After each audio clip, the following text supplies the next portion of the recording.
India is the world's largest provider of generic medicines by volume, with a 20% share of total global pharmaceutical exports. It is also the largest vaccine supply in the world by volume, accounting for more than 50% of all vaccines manufactured in the world. With industry standards compliant, mega production capabilities, and large number of skilled domestic workforce, which obviously makes the cost of production low, meaning that producing medicine in India is very cheap.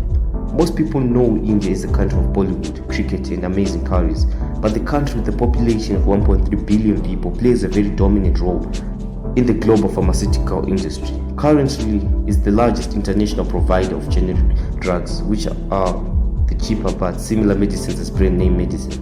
Furthermore, the Indian pharma sector supplies over 50% of the global demand for various vaccines.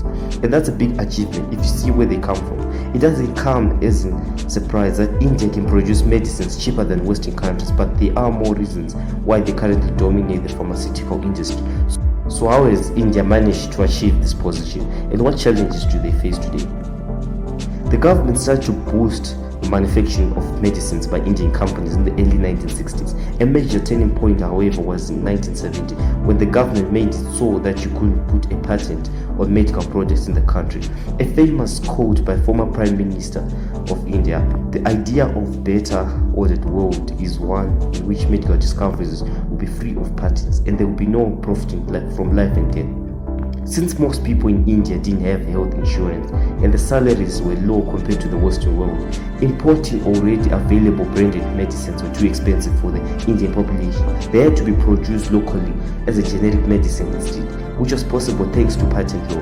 It gave room for competition in India, and the local companies had to produce as efficiently as possible to sell medicines cheaper than their Indian competitors.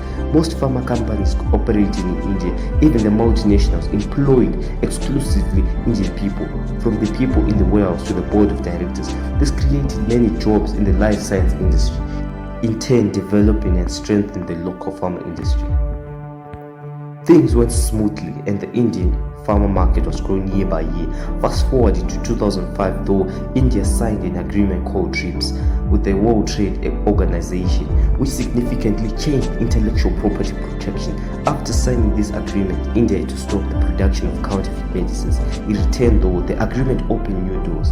India was very good at producing low-cost medicines, and their high literacy of the English language made them a good business partner for other countries. The cost of production has always been a leading source of India's industrial strength, as the cost in India is 60% cheaper than in the US and 50% cheaper than in Europe. It helped in the creation of a very strong partnership between Western and Indian firms. Western pharmaceutical companies increasingly began to outsource their packaging and manufacturing activities to India. India is now providing their medicines in nearly all countries. The Indian pharma industry became bigger and bigger, and Western pharma companies were faced with a dilemma. Do they want to be part of this new growing pharma hub, even though it wasn't as profitable for them anymore, or will they ignore it with the risk of losing market share? Many companies chose the first option and opened a manufacturing plant in India. That's why nearly the entire pharmaceutical industry today has some presence in India one way or another.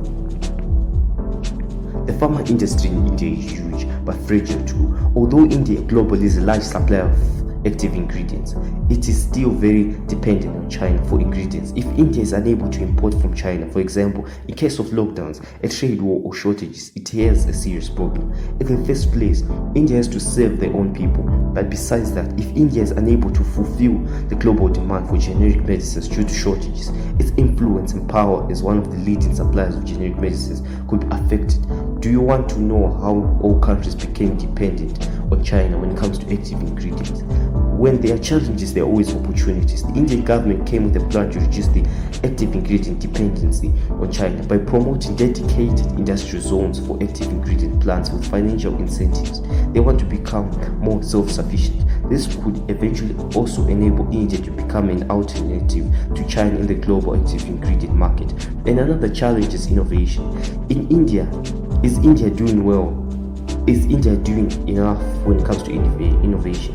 Indian companies are not well known for their extensive R&D breakthroughs. Furthermore, they need to invest in digital innovation if they want to remain a global pharma leader. They must take digitization seriously. And another thing is they have to focus on sustainability and reduce the environmental pollution.